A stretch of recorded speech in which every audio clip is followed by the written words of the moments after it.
Hello, everyone, and welcome to the Categorically Romance podcast. I am Bree, and joining me today, all the way across the world in Abu Dhabi, is the wonderful Jadesola James. Jadesola, welcome back to the podcast. Thank you so much, Bree. I'm excited to be here.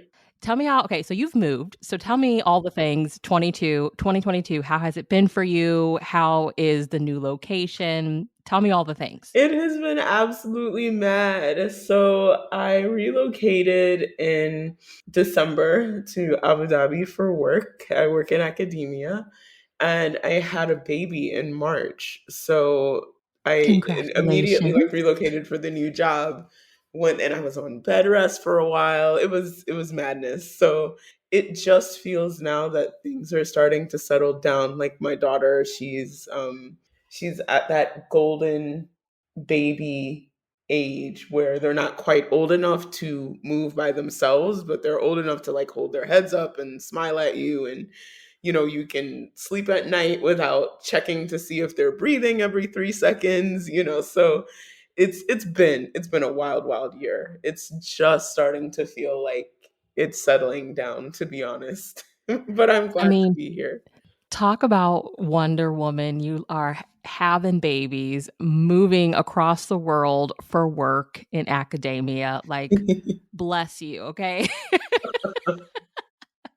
I have a lot of support though. So I have a wonderful partner, and my other two kids have really taken it like troopers. I've been so impressed with the grace and the flexibility in which they've just Yeah. moved through such a wild time. So I'm grateful to have them around me as well. Okay, so how does moving for work to Abu Dhabi happen? Well, I'm an academic librarian, and I think I've mentioned this on this podcast before. I lived and worked in Qatar for some time, and Mhm. my husband, he spent most of his adult working life in the Middle East, and he loves it. He absolutely loves it. So I think it was always in the back of our minds that we would come back to the region if an opportunity presented itself, whether for him or for me. So this time it was an opportunity that presented itself for me in one of the universities over here. And we just grabbed it and packed our bags and came. I think once you start having kids as well, there's this very short window, if you have them close together, where they're young enough that they're kind of portable. But once they start grade school in earnest, you want to put roots down somewhere and not go anywhere for a while and give them some stability, unless they're military kids, of course. Shout out to the military. Call me a super mom. They're super moms. But so that was just a kind of a decision that we made before our kids got a little older. And so far, so good. Like, thank goodness. We've been very happy here for the past few months and looking forward to see what the future will bring. So what are you loving about it there?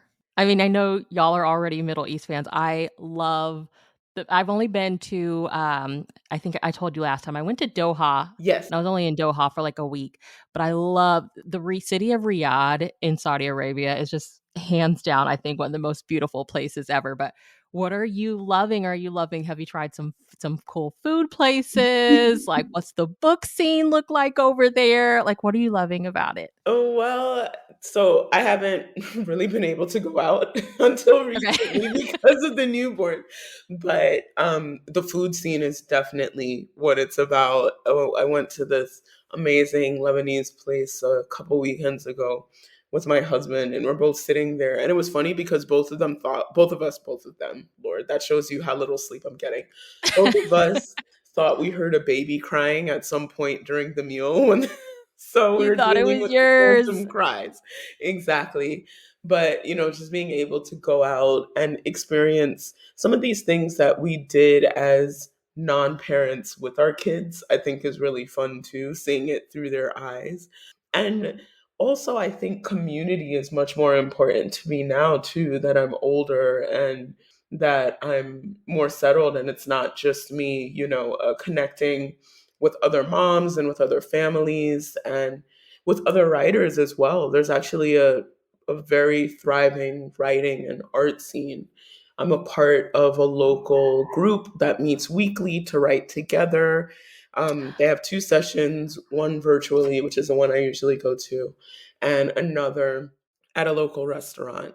And both are just really good ways to connect with community and just see the diversity of voices in writing in this region. You know, you have British writers, you have writers that are native to the UAE, you have writers from East Asia, you have writers from Africa. So I've met a lot of different artists representing so many different parts of the world. And it's such a privilege to be able to work with them and to be able to see them and hear their stories. I just love this for you. I have been thinking a lot, I guess, over the past couple of years, and my husband and I have been talking about it. I'm like, I just feel like as Americans, sometimes we feel like we have everything here and there's no need to leave here. Yeah. But these past few years, it's just been just hearing like the different authors that are like, yeah, we just packed up and moved to Australia. Yeah. Or, like following people on YouTube that are like, yeah, I'm an expat now or something. I'm like, I don't want to like have that mentality of like, I don't want to go see other things and try to live in other places just because like we can just move to another state or something like that just sounds so boring at this point. So I just yeah, we've been talking about like where would we go? We're both definitely open to it. So I don't know. We'll see where this journey leads us. But yeah, I'm like I'm just ready. Like let's even if we go and we don't like, we only spend a couple years and we come back at Exactly. least to do it. Exactly. You know, it's not a lifelong commitment. If it's not for you, you can always come back. And if you come to the Gulf region, I will be here to welcome you with open arms. But no, travel is so broadening, and it's such a privilege to be able to experience different places and different cultures and to be able to work and live overseas. You know, it's not something that everyone else gets to do, and not everyone here who is an expat is in an ideal situation. So I'm very grateful that this is my life and I'm able to live it and write at the same time. Yeah, um, you are living the dream, okay? I'm just saying it for you. You're living the dream, and I hope you enjoy every moment of it. Thank you, Bree. That means a lot. So, we're here to talk something you've been studying and researching, and I want you to talk all about it, but just a little bit of a background here, listeners. So, Aaron and I, we do have this Blaze project, kind of focusing on temptation, blaze, and dare, but even more bigger picture than that, just how marketing works in category. With that project specifically, we're trying to focus on the sex sells lines for category that unfortunately are no longer here. And it immediately came to me. I was like, Jadesola told us when we talked to her last time that she's been researching romance and women's fiction and how it's marketed. And it was like, if she's willing to talk to us, we have to have her come on and educate us. So for anybody that has not listened to the previous episode you on, will you kind of give us a background on all of your academic your work that pertains to this? Absolutely. So I am a librarian I was going to say by trade, but that's not really the word, but by occupation, I'm a librarian. And when I was doing my master's, I focused on book publishing, specifically women's fiction, and if you even want to get more into a subcategory, romance fiction. And mine was concentrated on women's fiction during the 19th century in the United States. And it's a very understudied area for various reasons that I won't get into because that's a whole nother podcast episode. But So you'll have to come back to get into the reasons, okay? exactly, to hear me rant possibly for 2 hours. But again, besides the point.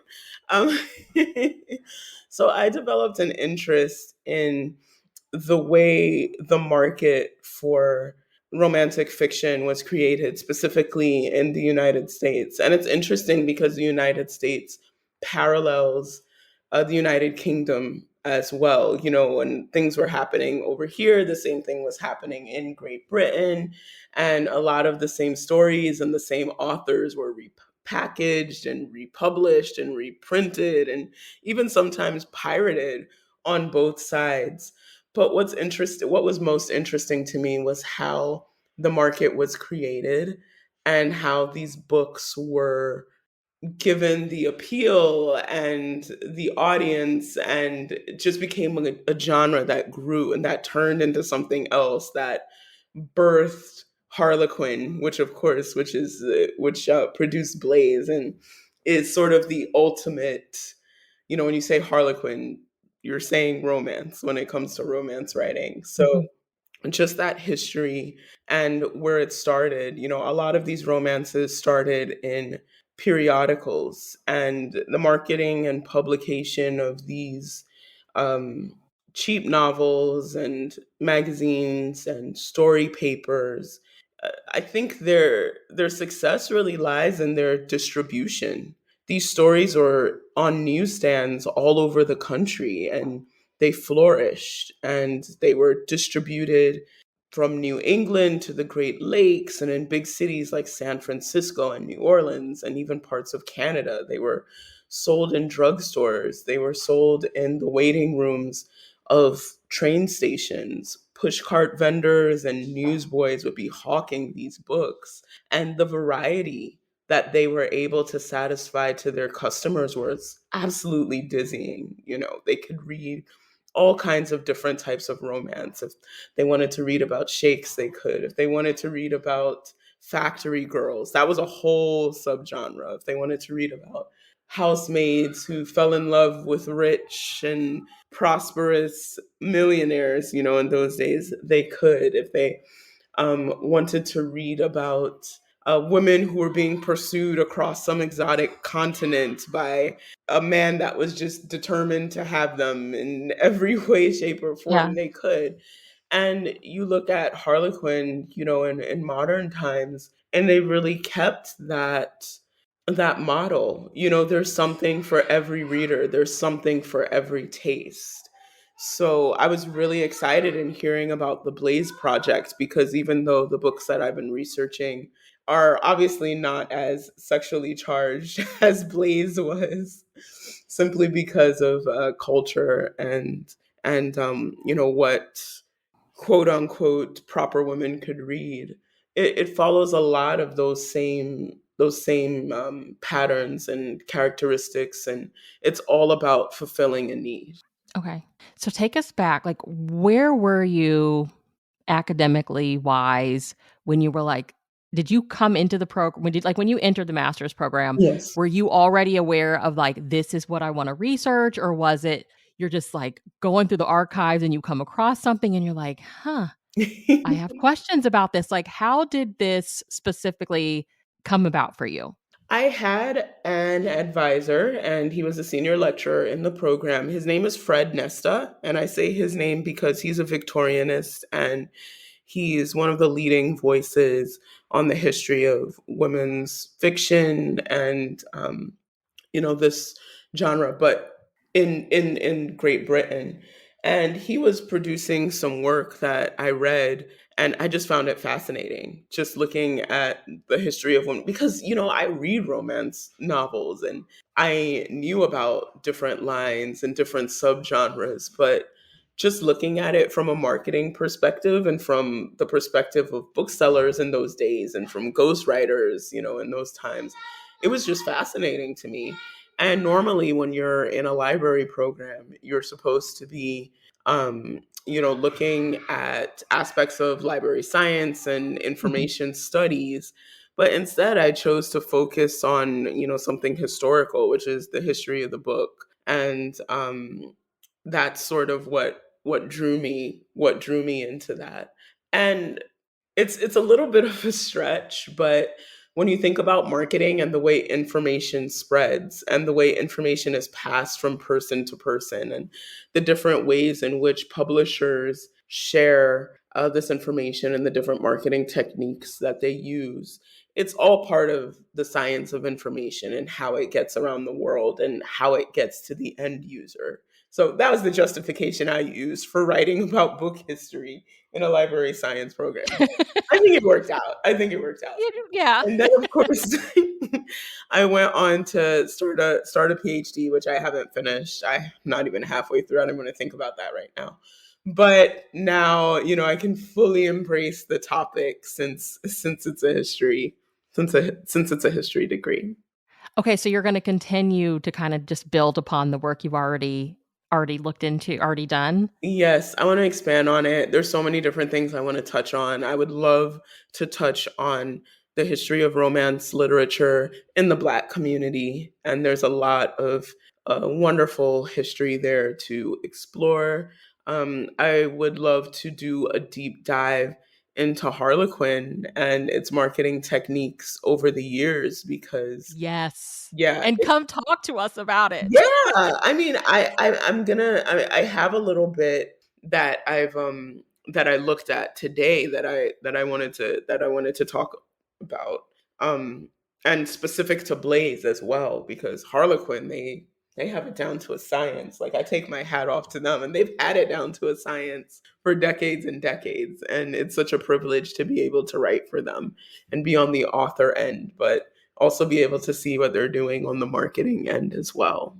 So, why do you think there hasn't really been much r like, academic focus on the romance genre? So there are a lot of schools of thought as to why. Just generally, scholars not taking women's fiction as seriously as they do other genres. You know, of course, there's a very feminist angle there that I think has some truth to it, and also the assumption that romance fiction is formulaic in a way that only someone who does not read them can assume. Yes, they follow similar patterns. Yes, they use tropes over and over and over, but the uniqueness of the writing in and of itself and the distinct voices of the authors and the lines and the publishers themselves are something that aren't as considered. And you know, the truth is that in academia, women's fiction just isn't as valued, or and it isn't taken as seriously. So it's seen as more disposable. It's seen as more just like cheap entertainment that's just there for a moment and then discarded. You know, it's like, okay, they all read the same, you burn through all of them, and then they're done. It hasn't really left um, a significant mark on literature or any such thing. So I think that's why it gets ignored a lot in academia and in academic circles, and it's not studied as much. But that is changing. That is changing. You know, Yeah. if you do a deep dive like into the research and look, there are several leading scholars that are talking about women's fiction, specifically romance fiction, how it relates to feminism, how it relates to love, how it relates to sexuality, and how it relates to marketing, you know, which is what we're talking about today. So there are some very interesting studies out there. And if anyone wants like a long list that, you know, they may never get to, feel free to reach out to me. I'll share a reading list. So I guess I wanted to ask you, since this is part of the Blaze project, why the Blaze project? Okay, so I was hurt, okay, when Dare was closed, and As I've we been all thinking were. about As this. we all were. We Can we have a moment of everybody was. silence for Dare? Just like A moment of silence, okay. Hear me out. Hear me out. I live in very conservative South Texas, right? And I can go to the Walmart and I know what lines I'm gonna see, right? Like Yes. I'm gonna see presents, I'm gonna see special edition and all of that. A lot of love inspired, a lot of love inspired suspense. Even recently when my Walmart, I don't know if they're cutting back, Mhm. if the vendor is just cutting back on what he's bringing, I may not see new presents, I may not see new desires, but I'm going to see love inspired, I'm gonna see love inspired suspense. I'm gonna see love inspired historical. That's fine. I support those lines as well. I just question why the lines where the sex sells Mhm. are the ones that are closed, you know? Mhm. And, I know in certain lines, like the romance line, for instance, it used to be closed door. Now the authors can write that in there if they want, Yeah. and there are lines where if you want to it's the sex has always been on the page, but if you want to get a little bit steamier, I guess you're encouraged to do so if you want to. And it feels almost as a reader like that's compensation for the fact that the line where the sex really kind of came first and Yeah. then we start to focus on the romance Yes. is no longer here. And Mhm. so my question is we're really trying to focus on like why can't category in terms of Harlequin Yes. um why are we missing the mark with the sexier stuff? Is it because we do rely heavily on stores like Walmart and they would never put a Dare on the shelf here. Yes. I don't think they would have ever Wouldn't done it. happen. Mhm. I don't think they would have been on Barnes& and Noble shelf either, but I know for sure Walmart, I don't see it happening, and I guess the question is why? Yeah. Yeah. And you know, it's an interesting question, Brie, because higher heat romance is so popular now, Yes. especially with the ebook age. It sells like hotcakes. Look at the Amazon list. Look at what people are talking about on Book Talk. Look at what people are talking about on Reddit. So, one would think that readers would find a way to snatch them up, and I think they did. I'm not privy to sales numbers or anything like that, but I know so many people who love Dare, including me. And funny enough, even though I'm a presents writer, when I read, I don't read as much higher steam stuff. Like I want it wrapped up in that very esoteric, gorgeous fairy tale-ish language. Yeah. I want that very how do I put it, like very stylistic presentation of high steam, whereas Dare just got down to it. But sometimes you just needed a Dare. Like I'd sit there like with my drink and just sip it. I'm like, ooh, that was good. But yeah, it's a really interesting question. I don't have the answer to that. It's fun to speculate. Yeah. I'm looking forward to seeing what else this series is going to bring. But I mean, like historically, there's a scholar called Angoras, and she talks about Harlequin as sort of the most important romance publisher. They published um, pretty much like half the romances in the United States for a very long period. In 2010, 240 books. Oh, sorry, 8,240. I'm like 240. That sounds really small. 8,240 books were published under the category of romance, and 469 became national and international bestsellers. Wow. So the lack of critical attention, I think, doesn't stem from the fact that the book is less important, but there's this real cultural prejudice that says, like I said, that they're all the same, women's pornography, blah, blah, blah. I'm not going to go down that road because it gets me really hot, and that's not what we're here for today.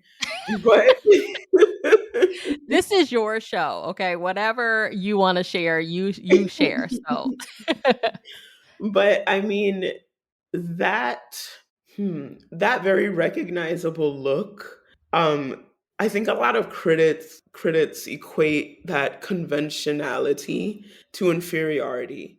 They call it a lack of originality. They call it, typical and expected and basic. And but it's just not. It's just not. I see it more as publishers and writers catering to reader expectation and catering to what readers love and catering to that escapism and that element of just treating themselves that readers have. So Blaze, of course, was brought out as a very sensual line, and the couple is often in some state of undress on the cover. The heroine is usually not older than her early 30s. The hero, and I say heroine and hero because when the Blaze line was out there, we didn't have a lot of the queer romance, unfortunately, and now that, thank God, is coming onto the market. So when I say hero and heroine, that's what I mean. And the hero basically just never hit 40. But to reduce the romance novel to just those elements, you miss so many nuances and so many subtleties. Like if I could ask you, Brie, why do you like Blaze. Oh gosh, they are sexy, Mhm. fun, and they do have, like, this flirty element to it Yes. that I just think I don't know, like, I came to romance late, so I'm, like, discovering a lot of them now, Yes. and that's just the feel that I get, and they're not, like, all they're not, they could be, like, the person next door, you know? Yes. I Yes. like that. Yes, exactly, exactly. And while I write presents and I love them, I love Blaze for the same reasons. Like they were funny. They're funny. Yeah. Like presents can be funny, but in a very different way than Blaze. Blaze just had like a grittier feel to it. I'd read a Blaze set in New York City, and as a New Yorker, I would recognize some of the elements there. Like for this podcast, I pulled out some of my old Blazes, and one that I read just had this really funny scene with a girl who's coming to New York, and she's moving her stuff up to a walk-up apartment. So she drags her first suitcase up like 3 flights of stairs, and she gets to the top. And then she gets in an altercation with her boyfriend over the phone. So she completely forgets her other suitcase. So she comes back down the stairs and she sees NYPD police like in front of her suitcase about to blow it up because they It looks like a bomb yes, threat, you know, it's a bomb yes, threat. it's a bomb. Suspicious package. He's absolutely mortified. So, and then of course, the passerby on the street are getting involved, and they're like, "Let her open her bag. Why do you always got to be so, so extra and this and that?"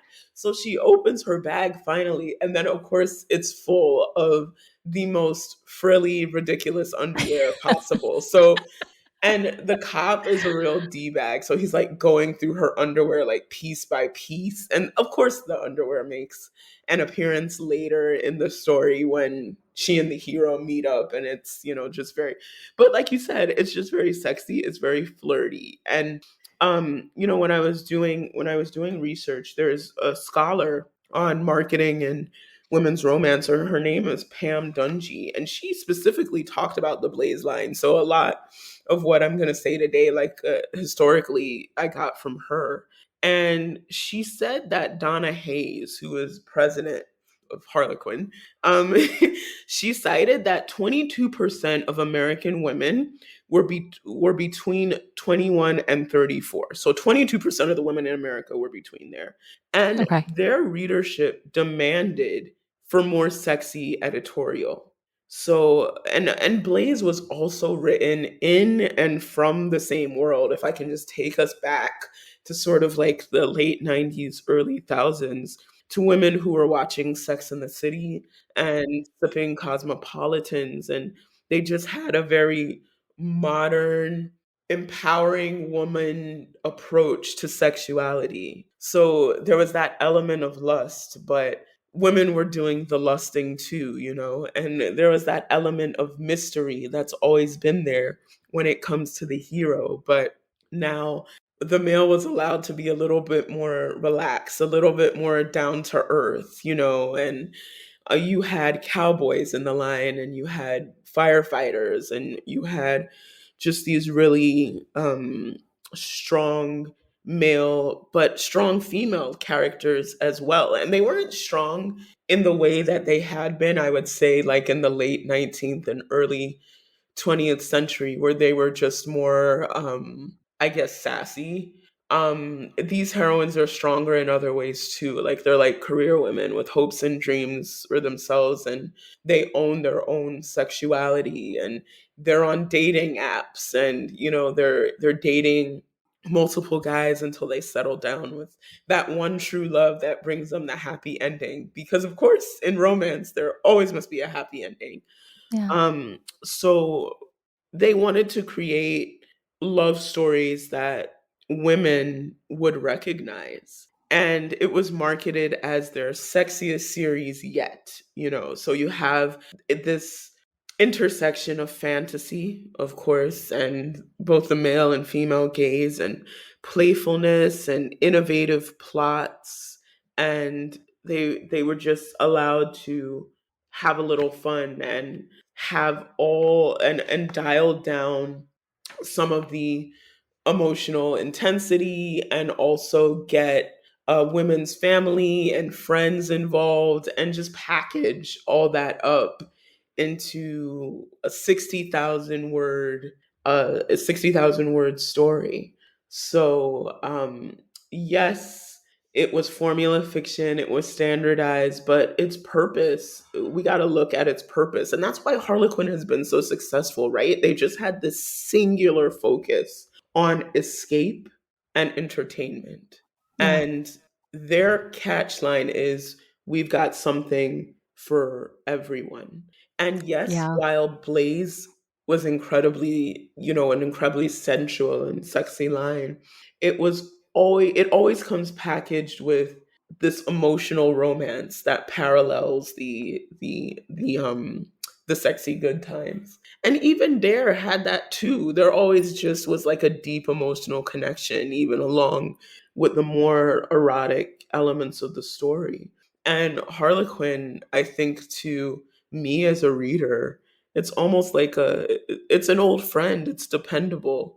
The stories are new, they're fresh, the voices are new and fresh, but I always know, I'm going to open the package and get exactly what I came for. So that's what I find like so interesting about Blaze. Women, and for me, my research has been in the late 19th, early 20th century, and women then and as well as now, I think, were socialized to value love relationships.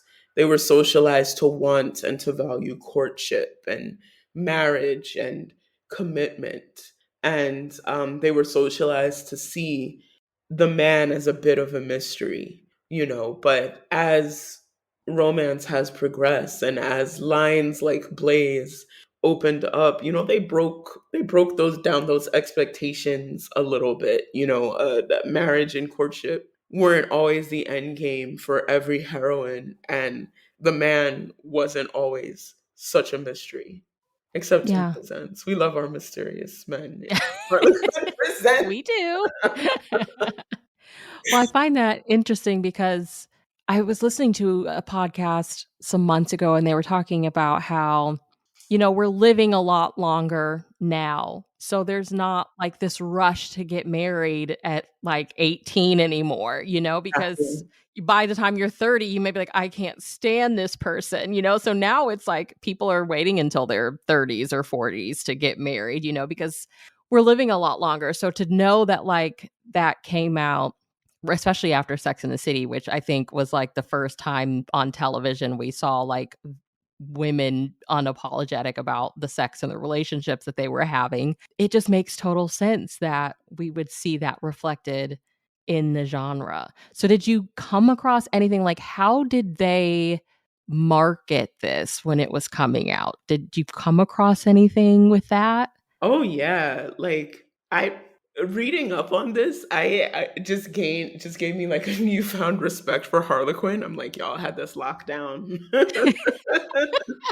Shout out to the marketing people and the Right? sales. Right?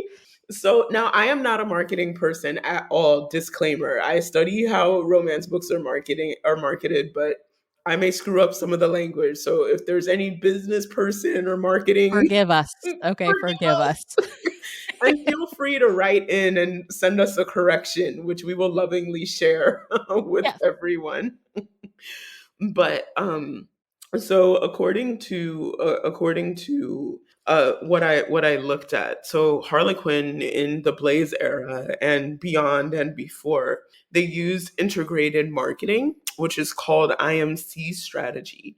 And so it combines various marketing techniques. So you've got general advertising, direct response, sales promo, internet marketing, and PR. So its goals are just to provide, at least for Harlequin, clarity and consistency, and also just to provide the sense of relationship building with the reader.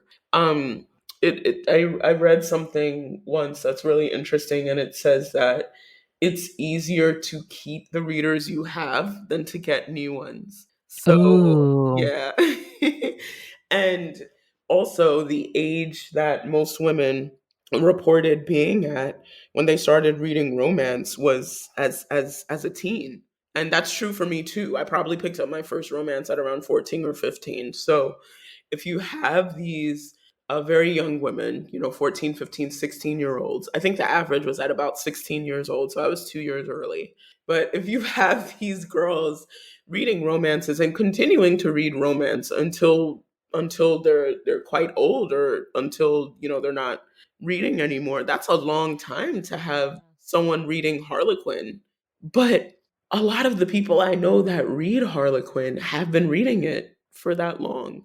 And then you have people like you, Bree, who are kind of newer to the genre, but who dive into it absolutely enthusiastically and find something that they can relate to and find something for themselves. So now, Harlequin, you see the way they engage with people, I think most recently on social media, on Facebook. They have a really thriving Facebook community.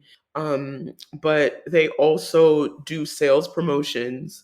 They also do direct marketing. There are folks that still have a direct subscription to Harlequin, whether digital or physical, and get that box every month. And, they have the excitement of opening that box every month and seeing the new titles. And Mills and Boon, which is the British side of Harlequin, they started specializing in romantic fiction during the Great Depression, and it was escapist fiction in a time when escapism really was needed. And it was published in hardback and it was sold to libraries.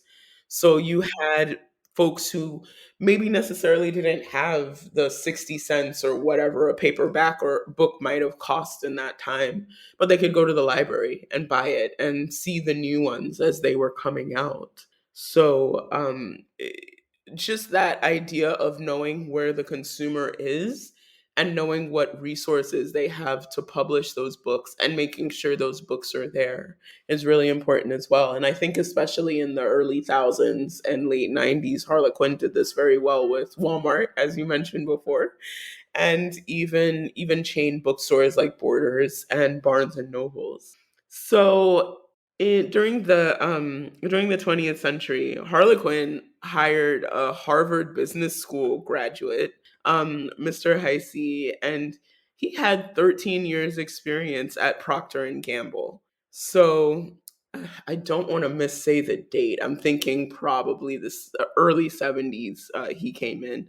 So he applied packaged goods marketing, which Procter and Gamble had been doing for years, to publishing, and his it was under his leadership that made Harlequin a name. Wow.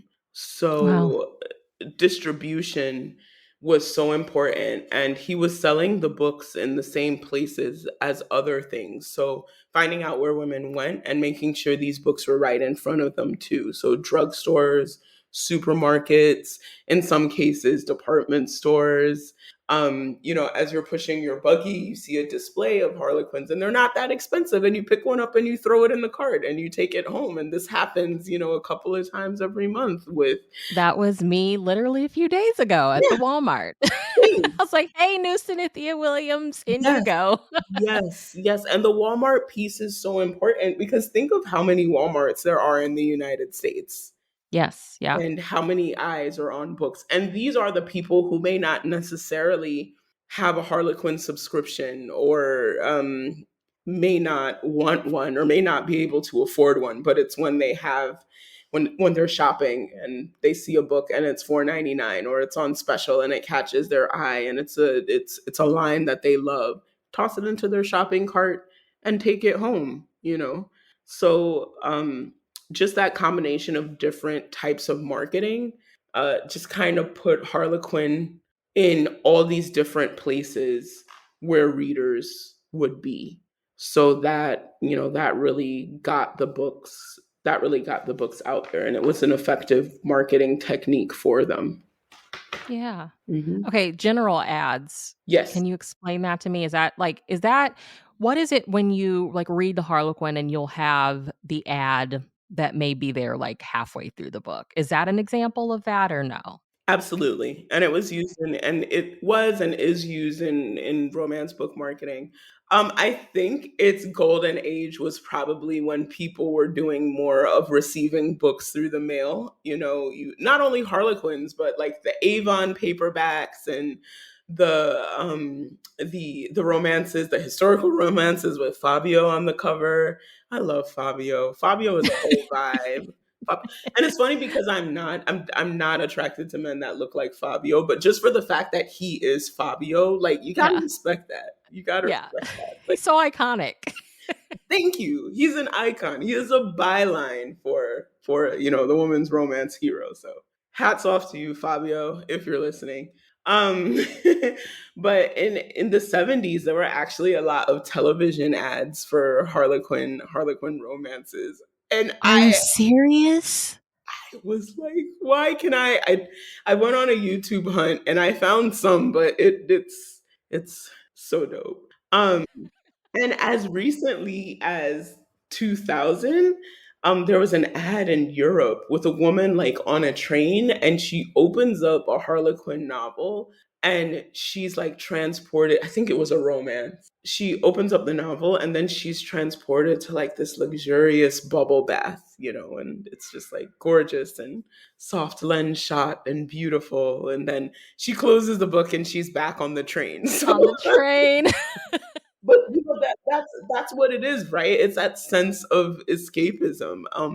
The term armchair travel gets used a lot when we talk about Harlequin Presents, which visit every imaginable country you think of, and the stories are written very stylistically. You're not going to deal with anything that's going to get in the way of your enjoyment of the story, and yet the places still feel very real and have elements of life there that people who live there will recognize, even though the place might be slightly prettier than it actually is in real life. So, and that's the skill of the writing and the editorial department. So definitely kudos to them.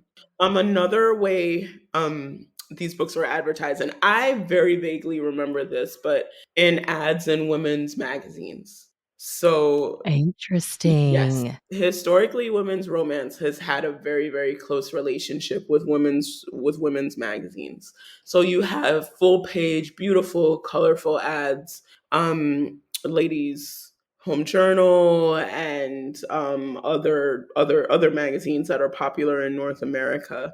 So right next to articles about that deal with domesticity and being more attractive to the opposite sex, and again this very like aspirational sort of fantasy life, you got a Harlequin in there. And then in other books, there are ads in the books themselves, there are ads that tell you what's coming. You might be reading a Harlequin uh, historical romance, and then there's like an ad for a heartwarming in the back, or you're reading a Presents and there's an ad for like a new Desire series in the back. Or it's like, oh, here's a sneak peek at so and so's new romance, and then there's an excerpt there in the back of the book that person is reading at that moment. So that's another advertising technique to bring new readers in and to kind of whet the appetite of those who are already fans of that particular line. So those are all ways in which advertising works. And I think women advertise them themselves. If you look on Goodreads, on Reddit, on other forums, there are readers there who are recommending books to each other. I got in a deep dive on Reddit the other day because I discovered like book recommendation subreddits. And it's basically people who are saying, well, I need this. I need a good romance with just one bed. I want a lot of cuddling. I want like a good hurt comfort scene, and people are just spitting out their recommendations and the answers, and you can be there for hours because I was. So, and you get some really good recommendations that way. So, word of mouth is another way that we hear about these books as well. So it sounds like with the continuous growth of the internet, the actual, like, marketing of the books has changed so much. I feel like authors now are doing so much marketing themselves, Yeah. and my question is always like, is that because all the stuff that we had once upon a time where you may get a Harlequin advertisement in a magazine. I personally have never seen that, but I don't doubt that once upon a time it existed, and I know that Harlequin themselves even had a magazine I've seen on Yes. eBay. Yep. Um, but it just sounds like a lot of the marketing now is like all social media presence and all of that. So it's so interesting to know that as somebody who buys women's magazines, like, I would love to see a Harlequin advertisement in there. Absolutely. I mean, same for me. Same for me. And it's interesting in watching marketing techniques change with the times. I think that Harlequin definitely is at a transitional place where they're balancing where they're asking themselves, okay, where are the readers? Are they on social media? Is the fact that, these books with these beautiful diverse stories and these gorgeous covers are the fact that they're being shared so widely. Are they actually translating to sales? Who are the people that are actually buying them? Are the people on social media buying them? Or are the people shopping in Walmart buying them? Or is it a combination of the two? Should marketing be different for those two groups? Should the way they approach the lines be different? Just getting to know the readership and how best to read them is something that I think is going to be a challenge for them going forward. But they've always rose to the challenge since much way longer than I've been around. So I have every faith that they'll be able to navigate this new landscape as well. And then, of course, there's the effects of the pandemic and inflation just on production. That's a conversation that's happening all over publishing. Supply chain issues and getting enough paper and ink and making sure those books are out when they need to be out just is a challenge for both publishing houses and their marketing teams, and also for the authors as well. But personally, I love the new presence of Harlequin on social media and the fact that they're using this new um, this new mode of expression to market and to get their books out there. With with a company like Harlequin Hmm. that has such a huge, I would say a huge age range of readers. Yeah.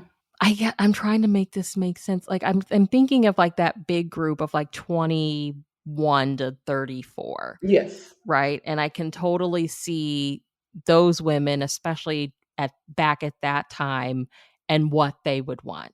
Yes. And eventually, I believe that if a line comes to an end, it does have something to do with this. The numbers just weren't there to justify keeping this going, potentially. I Hmm. don't know. I'm not a salesperson. I'm not a marketing person, Yeah. but I guess is there a time when marketing doesn't work? I Mm. guess that's my question. Or, like, you know, i did the readers outgrow Blaze, or did it get to a point where the marketing for, like, a Blaze or a Dare or a Temptation just didn't work for it? Mhm. Well, I don't wanna speculate, like, with Blaze specifically because while I read Blaze and enjoyed it, I haven't read every single one. I haven't done, like, a deep textual dive on every single one, but in marketing in general, something that companies or producers of any type of thing, something that often ricochets is when they mess with the formula, right? So, for example, Coca-Cola. they've gotten trashed every single time they tried to change the original formula. And no one even knows what the original formula is because just I don't think I firmly believe no one remembers what it tastes like. But just change one little thing and just like, oh, I blah blah blah. And there's always someone lamenting on Twitter or on BuzzFeed about how something doesn't taste the way it did 20 years ago, right? So you've got that unique challenge of giving readers what they love, but still keeping the books feeling fresh and not dated, or like that cohesiveness is important. And it's something that came up and up, something that came up again and again when I was researching romance fiction, and how it grew and how it was marketed. But that sort of consistency in story, consistency in feel, consistency in heat, heat level. It needs to be dependable, and it needs to be what the readers expect. And the idea is you build a readership based on the fact that they like that one consistent, dependable product. I love that. Okay, so one of the conversations that we had recently with author Sarah Mayberry, who wrote a few Mhm. Blaze titles, I think 12, she was saying basically the same thing. Like, unfortunately, Blaze was too broad. Mm, Whereas, like, for us presents lovers, you're going to get that fairy tale yes. fantasy, Yes. the emotion, there's Yes. some steam. You know what you're going to get. But with a line like Blaze, it was too big. But then I think of Dare, and I'm like, well, Dare didn't have cowboys and cowboy vampires and all of that. That's Like, true. it felt very true to, okay, this is the reader expectation and this is what you're going to get. That's true. I wonder for Dare here in the States, it was digital only. Mhm. How does marketing and digital only kind of work together? Or do you have to have a stronger marketing if it's digital only, you think, or no? That's a really good question. I think with digital only, it's making sure it's easily accessible to the reader in a format that they can use like very easily. Like for example, a lot of the indie authors who write higher steam romance or erotica, more in the vein of Dare, they're all on Amazon. They're easily accessible, one click buy, or on KU, or you can just buy them. And but on the other hand, distribution is super important as well. Like it makes me think of like all the paranormal romance that I see on display in Barnes and Noble and in other bookstores, all the vampire romance, and how it's was so heavily saturated like within bookstores and easily reachable. It's interesting because Dare was there, but I think almost every Dare I ever bought was because of a recommendation in the back of another book. It wasn't necessarily because I was seeing a lot of advertising for Dare. Yeah, in any given place. So yeah, that's a tricky one. I'm not sure. I'm not sure. Ooh, I have Did Sarah offer any enlightenment as to how marketing works for Dare? Because I could speak a lot about Presents, but not necessarily Dare since I didn't write for them. Okay, talk about marketing for presents because like you said earlier, like, and I think it's so true. Like we've Mhm, even thought about this with the podcast. Like we probably have all the category listeners that we're actually gonna get, like mhm, mhm. so um the importance of like getting your audience and keeping the ones you have. Yeah. But like we're always like screaming from the rooftops of people like you need to read this title. And I think presents is a line that, like, if you're new to category, you Yes. should give this a try, right? Yes. If you decide, okay, too much steam isn't for me, like you can Yes. read certain presents and be like, okay, this is too much. Let me maybe try this line or something Yes. like that. Yes. So, marketing wise, how do you feel? I mean, because presents, people think of presents when they think of Harlequin, which Yes. the That is romance true. line's actually older, but presents is like the iconic line. That's So, true. That's what do very you true. how do you think we've nailed it with presents? I think I think their age probably has a lot to do with it. There are people reading. There are people that I know personally who are reading Presents in the 70s and 80s that are still reading them now, and Wow. yeah, they just keep reading them, and um, just like Fabio, who we discussed before, and Coca Cola, it's iconic, and the formula hasn't changed much, but the the issue that might be with Dare and with Blaze and with a lot of the newer lines is that, number one, they're newer. They don't have that fan base that spans back generations.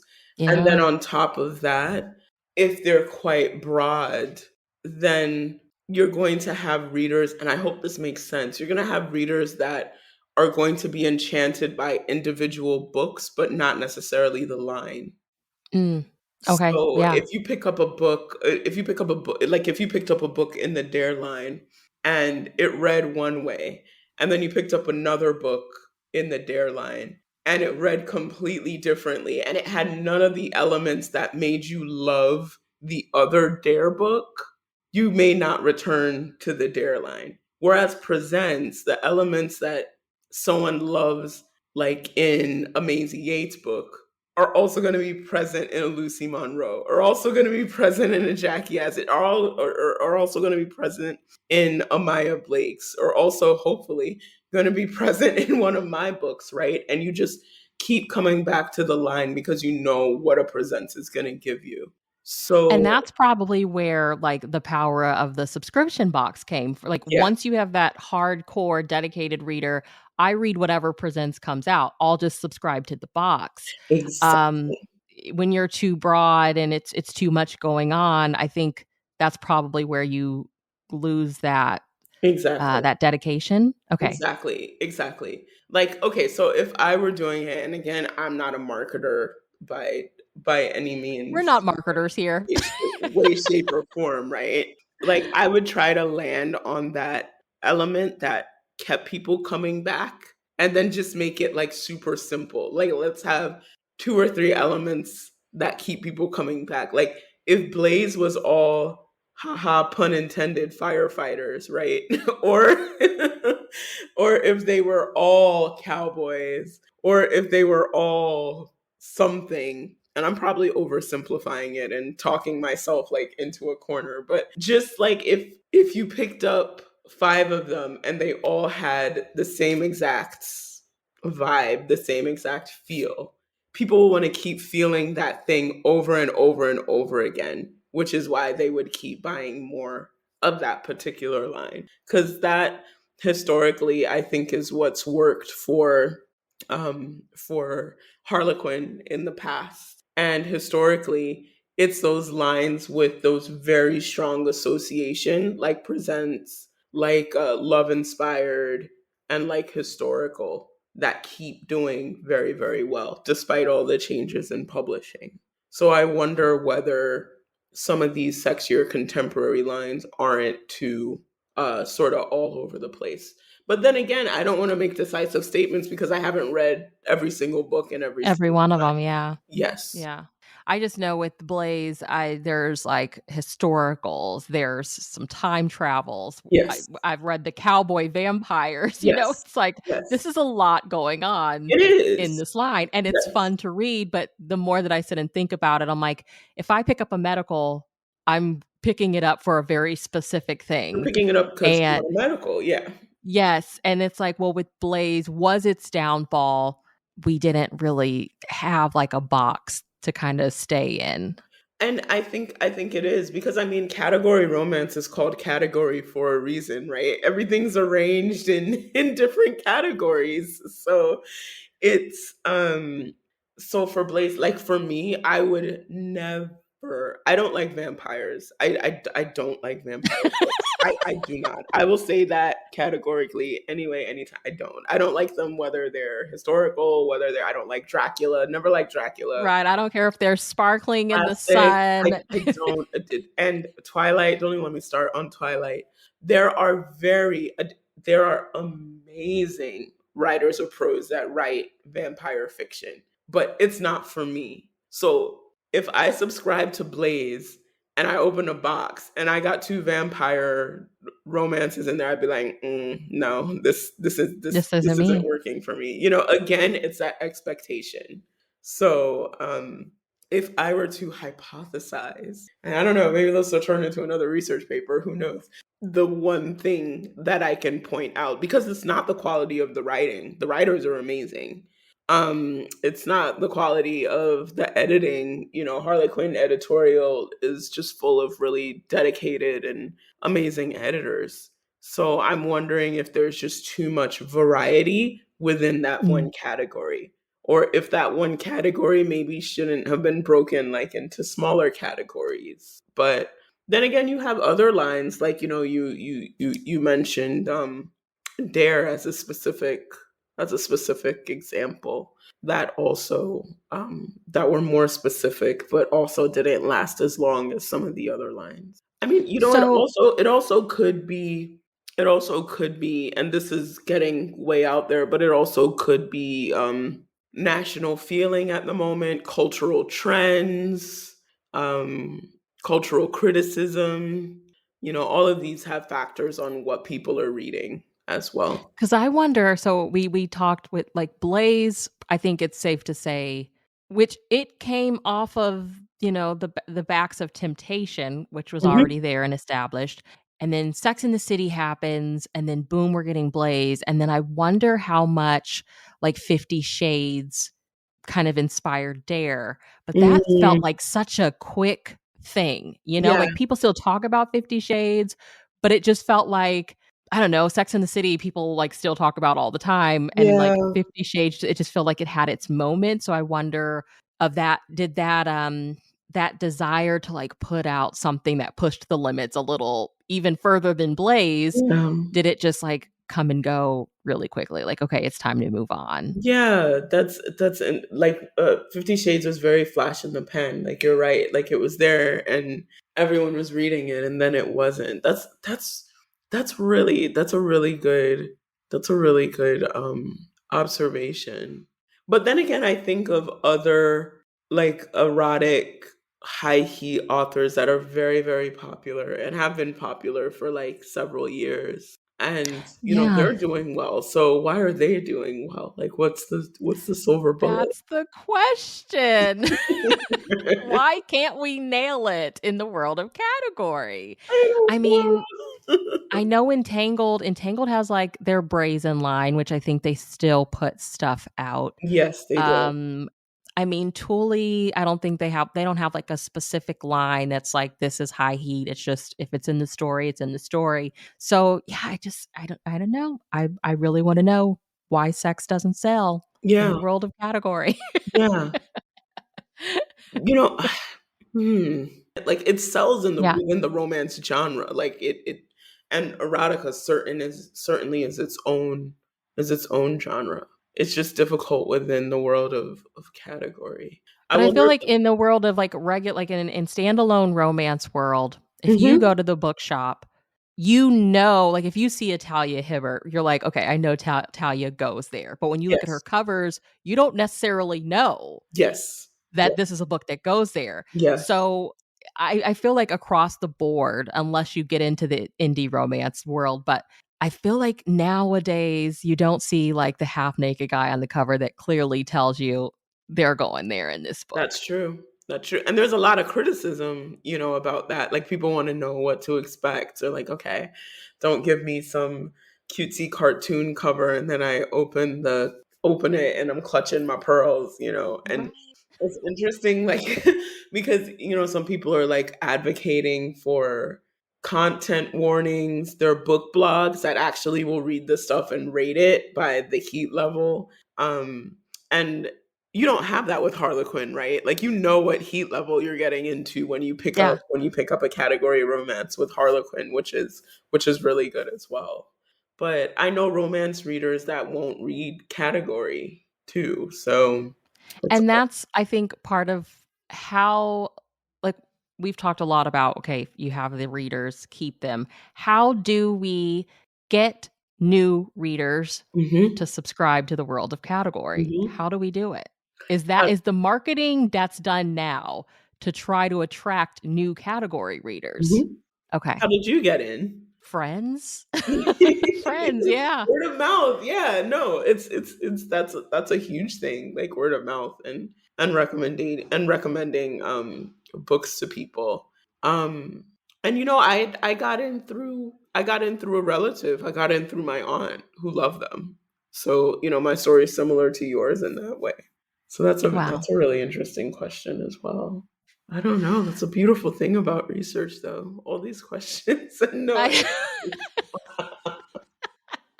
Well, did you have anything else in your notes that you wanted to share? Any names you wanted to say out loud or anything else?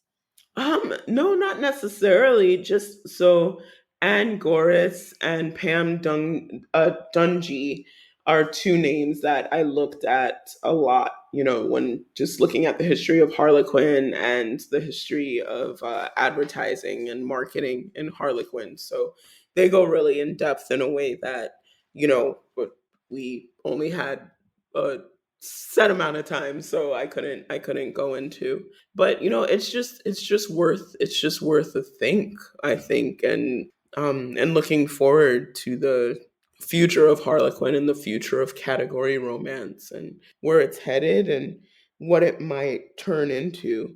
But Yeah. luckily, adaptability has always been one of their strengths, so I have all the faith in the world that they will that they will figure it Look, out. Harlequin and Mills and Boone are gonna outlive all of us, Oh yeah. okay?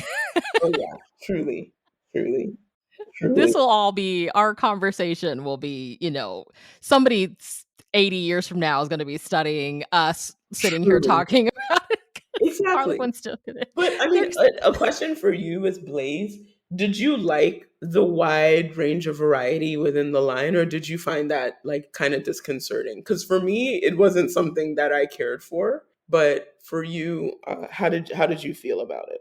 I think I am a little bit on the fence. Because like, while it's fun, I Hmm. also think just I don't wanna say regular, but the regular stories, girl meets boy, they're getting it on within the first 100 pages, like, Yes. those tend to be the ones that I enjoy the most, but just knowing that it has a Yes. variety, I'm like, "Okay, I have to try to read all of this stuff that totally just doesn't feel like it fits in the box, but is Yes. part of it." So, Hmm.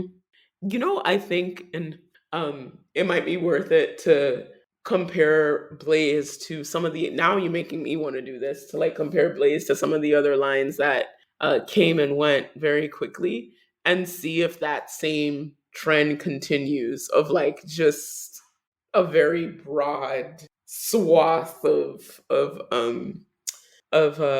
experience, of reader experience, like within that line. Now I'm curious to see. yeah. I'm gonna go back I and look mean at the Dare backlist and see what happened there. And, I mean, I think of even, like, Nocturne, I mean, it was paranormal, Yes. so I feel like it had that, but even within that, you have all types of creatures who have all types of jobs, and there's all types of locations, and all I really think Nocturne just the paranormal boom was kind of over, so sadly, it went away, but, I mean, yeah, when you do look at some of the ones that have come and gone, it's like, maybe they were too broad. I'm Mhm. still a little salty that Kamani's over because it was just contemporary romance, Oh, with Kamani people of was color. so So good. Kamani there's was so good.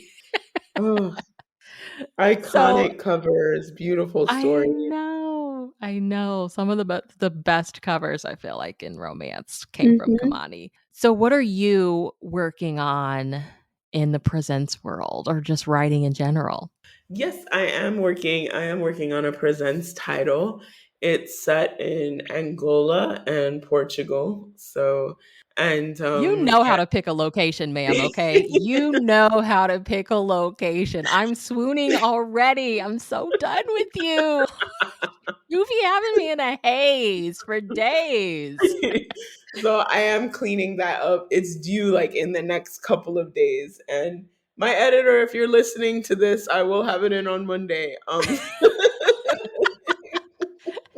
Is your editor Charlotte or no? No, it's not Charlotte. It's Okay. Laurie. She's Okay. amazing. She's lovely. And she's so patient and so good with the new mom and all the new mom drama. So I So appreciate her so new mom living in a whole new continent, new much. country, like Exactly, exactly. And also, I'm wondering. This podcast has just made me have an idea, like for something that I want to research. Like, I want I would love to know if, like other products, sometimes the book world puts out a line that's intended to be short term. I'm wondering if Mhm. all these lines were even intended to be as long as Presents. Like maybe they were supposed to be seasonal. So I'd be I've curious to wondered know. that. I've Yeah, I'd be asked curious to that know like what that is. So that's something that I think I want to chase the answer. because, But okay, some of the books that I've collected mhm. are Harlequin had a Gothic line that ran in the '80s, Yes. which to me personally, I just feel like the Gothic boom was like '50s and '60s, Yes. some of the '70s. I Yes. feel like we were a little late. But my question was like, was it intended for this line to be short? Mhm. But Mhm. I was told, like, yeah, I don't think that they ever have a line that they intend to be short. Ah, okay, okay. But I don't know So how so that true makes that sense is. because, like in other markets, people bring out products that are only intended to be for a short period of time to like generate excitement and to get people interested in it. And then it goes away. And then all the collectors resell whatever it is for like thousands of dollars, because it was only intended to be for a short period of time. So I wonder if I'm that's not even mad at another. this theory. Like, I'm not even mad at that. If it's Yeah. intended, "Hey, we're gonna put out a line with you'll get 500 books and then that's it." Yeah, Okay. yeah, yeah, You know? yeah. I wonder about that too because as writers, we're not really privy to a lot of the back conversations in marketing. So yeah, that was just a thought. So yeah, Well, that's you my keep present. fighting the good academic fight, Thank okay? you, And Bree. you will have to come back. Yes, yes, I would love to. I would love to talk Blaze. And um, now you've made me want to ask some of the people that be at Harlequin like some questions just about marketing and stuff like that. So I hope they don't roll their eyes and be like, "Have you been talking to Bree?" She's so annoying, she's got so many questions. I'm sorry, it's the historian in me, okay? That is it. I like to ask questions. no, no, no, no. They love you, and it is a testimony. I think to how do I put it? To how just mm, to the significance of the role that Harlequin has played in a lot of our lives as romance readers and as consumers of fiction. So any Well, you speculation we're doing is compliment. it's just out of love. Yes, exactly. Exactly. Well, you Exactly. touched earlier about, like, wanting to kind of do some research into Black romance. Is there Yes. anything specific you're wanting to look into there, and, like, what inspired that? I would love to do an origin story on Black romance. And I've done a little bit of research already, specifically with Black religious kind of love stories that Mhm. were published post Civil War. And, they were tied a lot into respectability politics and, making sure that Black people in that time were seen as very moral and very domestic and very just proper and presented to society in the quote unquote right way. And then you kind of delve into periodical fiction of the 1950s where it kind of goes in the opposite direction with Tan magazine and the Jet Beauty of the Week and just all of this That ownership would be the of. first page that I would flip to. I was like, "I wanna see who the beauty is this week." Exactly. That was me as well. And Such they were girls. always in the barber shops too. Like you just like oh gosh, yeah. So I'm just like and then my question is, okay, so how did we get from these very nice proper Sunday school stories to Tan magazine and all these like salacious, very attention grabbing headlines and things like that. So I'm kind of eager to see how the transition happened. So Yeah. I always wonder, like, what we were like, I think of my grandmother, she was born in '39. So I'm Mhm. like, what were they reading as, like, teens of color during her day? And I'm sure it was just, Yeah. like, whatever, but everybody talks about, like, the malt shop books and stuff, and I'm like, but none of them were kids of color. Yeah. So, Yeah. Yeah. like I mean, I think the sad reality, and this is probably like going to be another podcast in and of itself. I think the reality is that a lot of people weren't necessarily reading books about people of color in that time. They were reading what was available, what was being sold, what was being given in school.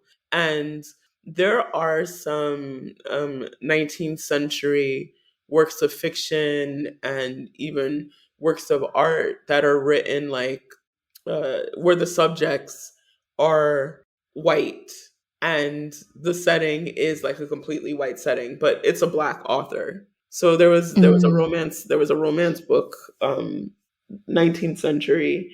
The name is escaping me now, but it was a black woman that wrote it, but it's actually like a Regency novel, like a white Regency novel. And to read it, it's a very mediocre novel. It wasn't great, but people bought it. Like it sold well at that time, but it was a black woman who wrote it. So just Oh wondering my how gosh, I'm many more blanking. people must have been There writing like that. 'Cause Harlequin had, like, an old Regency line, and there was a black woman that wrote Hmm. for that line too. Hmm. Yeah, I'm blanking on it. We've all, like, hauled the book. There's a parrot on the cover. The heroine's got, like, beautiful red hair, but yeah, the Yes. author was Yes. a black woman, so Yes.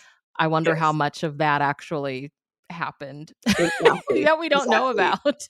And even now, just like going into global stories too, not just Black American stories, especially with the Presents line. You've got heroines from all over the world, and now they are being written by people who are representative of those cultures, as well as some of the older books who were written by white authors. So Mhm. it's interesting to see, and it's awesome to see that representation going forward as well. Well, I promise I'm gonna let you go, but I just had a thought. Sure. So I feel like I tend to think very North American. Hmm. How does all of this pertain to readers all over the world? Like, Mm. how do you as a presents author market or try to connect with readers in, like, South America or Hmm. where you are in the world now? Or, thank you, you've been setting your stories in African Yeah. locations, Yeah. readers there, how does the marketing work globally, you think? Is that really, like, the beauty of social media? It's the beauty of social media, but it's also, I think, representative of Harlequin's dedication, at least, especially for the Presents line and getting their books out all around the world. So for Presents, they sell translation rights to all sorts of different countries. Like I have my first book, Redeemed by His New York Cinderella, which is my first Presents book.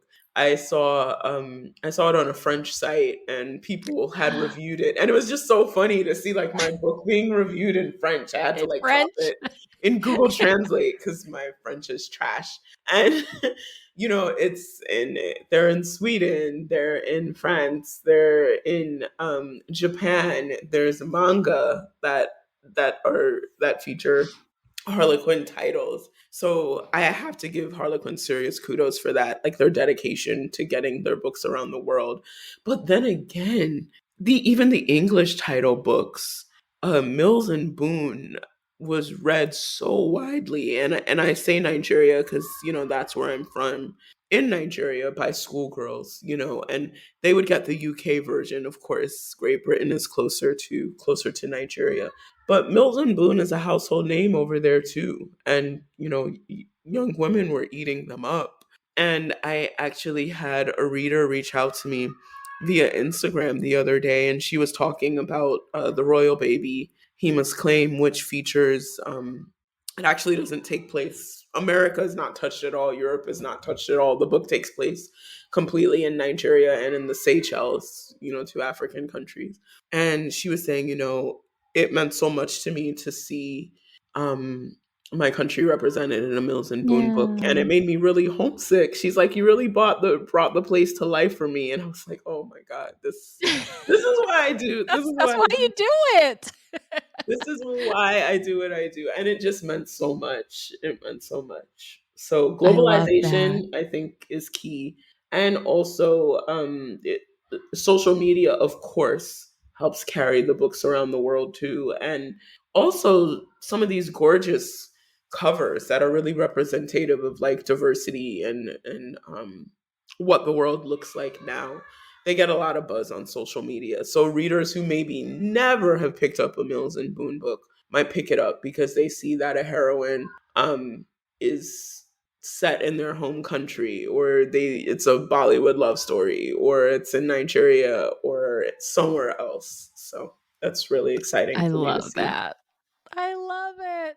I did, the ancestry genealogy DNA, like, years ago, but they're constantly updating it with, Oh like, the new yes. science and stuff, and I got an email recently, like, m most of my breakdown is from Yes. Nigeria, and I'm like, "I'm Yes. Nigerian." I text my mom, I was like, "We have to go, we're Nigerian." So I love that. I was, like, reading your book, I was like, "Okay, so this is where I'm from. This is me. Yes. This is me." No, but it's true. It's really beautiful and it's really exciting. And I see it as fiction of the diaspora, and that includes Africa. It includes the Middle East. It includes North Africa, the MENA region. It includes North America. It includes Canada. It includes Latin America. Just that spread all over the world. The fact that it's being acknowledged in fiction and background and ancestry has become part of characterization is just really beautiful to me. And of course, I still love my Greeks and my Italian billionaires and everything that makes presents what it is. It's You're such a incredible. presents writer, you're such a I presents love writer. presents.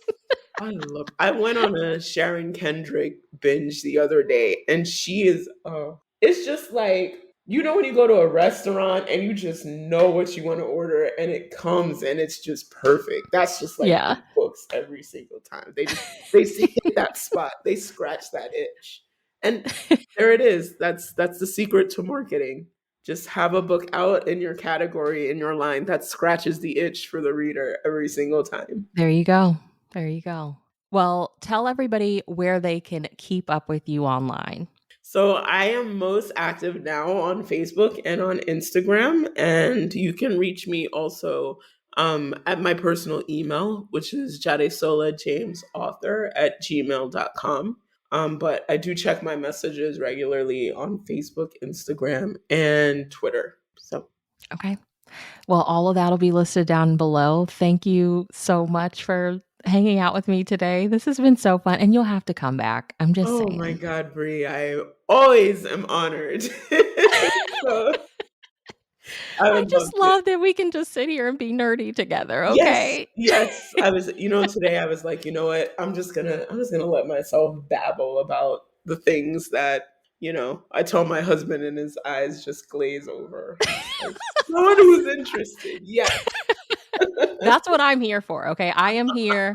I will listen. No glazed eyes. I'm full attention, okay? Yes, yes. But thank you so much for having me.